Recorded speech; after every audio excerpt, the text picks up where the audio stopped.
to Black and Blue, the podcast that's just for you. We bring solutions to everyday problems. We are here to humanize the badge by interviewing first responders and discussing their trainings, experiences, publications. Black and Blue airs weekly at 7 p.m. Eastern Standard Time. Tune in. Derrick? That's a great question and a great way to start this off, just because I think, where I have been interacting with a lot of private citizens, not just in the local community. I live in Washington State. It's not just here, but across the entire country, where I've been able to talk to people and get that feedback. When it comes down to how they feel about law enforcement and a lot of the leadership, and even when they don't speak directly about the leadership, they're talking about cops and their interaction, their experience with them. A lot of that also comes from the culture that's created in those particular departments. And so when you have those types of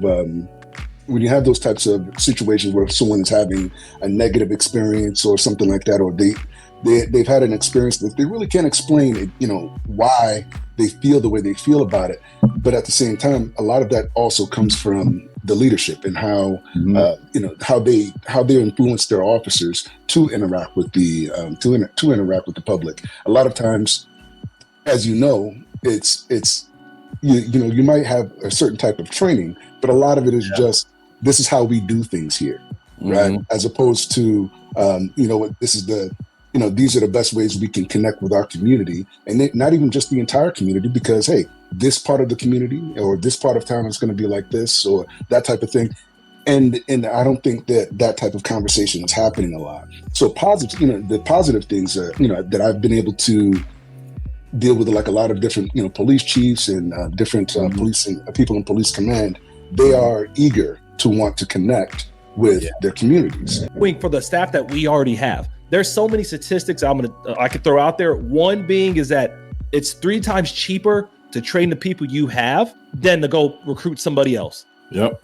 Recruiting incentives to me are literally a waste of money. You know why? Because we're teaching people that it's okay to just chase the money. And then when they leave to the next agency, that's going to give them another $5,000. Then we're like, why did they leave? You know what I mean? I saw an article last year. I think it was Baltimore or DC, $25,000 recruitment bonus. I might go work there for a year for $25,000. I'm not a year and a day, whatever it takes. But then I'm gonna go to the next stage. Then I'm gonna go to Miami. Then I'm gonna go to LA. Then I'm gonna go to Houston. So we're kind of shooting ourselves in the foot with all these incentives, because who doesn't have an incentive? You know what I mean? And the ones that can't afford the incentives, now we're telling them, well, you get whoever's left over. It's almost like the NIT with basketball, like with the college ball, where people are starting to, or NIL, whatever that NIL, is. NIL, where people are starting to transfer schools. We just saw that young lady. She's going to her 4th school in 4 years. The money. We get mad at these people for leaving, but we're incentivizing them to leave. You know what I mean? So same thing with us in law enforcement. We're incentivizing people to leave. And when they leave, we're just like, oh, they have no loyalty. That new chief that they're coming to is not saying that. Or that new sheriff, they're not like, you know what? I'm so mad you came here and left your old agency. So we got to get back to getting rid of incentives like that and taking that money and train the staff we have on board right now, because those that are there are the ones that need it.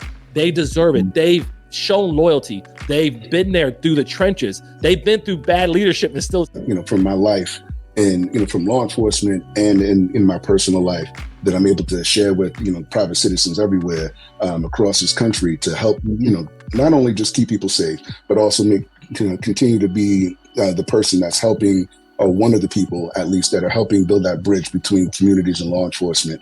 There's a lot of work that can be done, but I am very much optimistic about how it can be done and that it will be done well.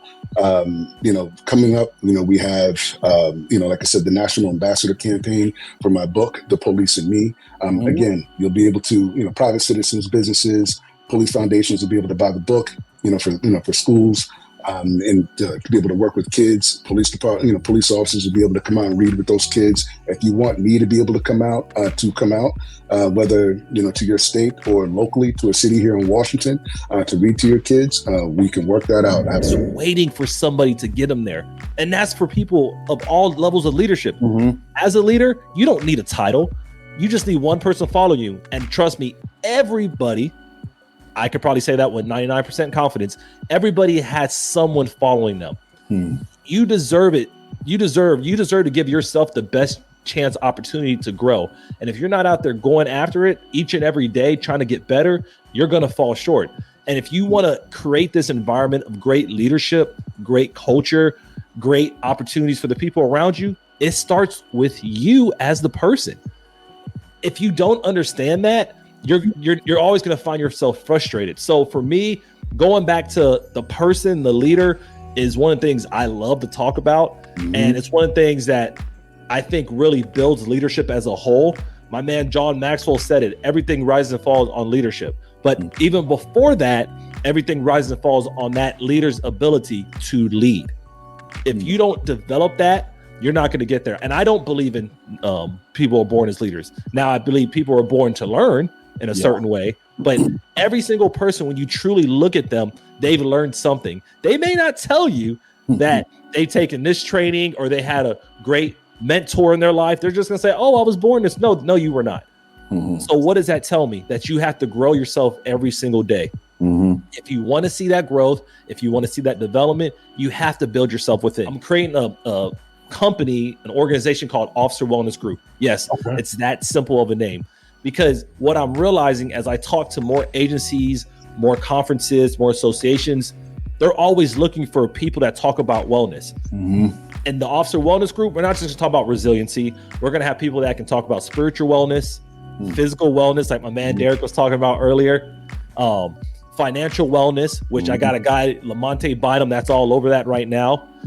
Every single level of wellness that sometimes we don't think about. I want to create a place, and I am creating a place that you can say, you know what, you click on the website, you go to trainers, and depends on what you're looking for, you're going to find it there. So keep an eye out for that. I'm hoping to launch that within the next 30 days. And now I should give myself a deadline. That's on me.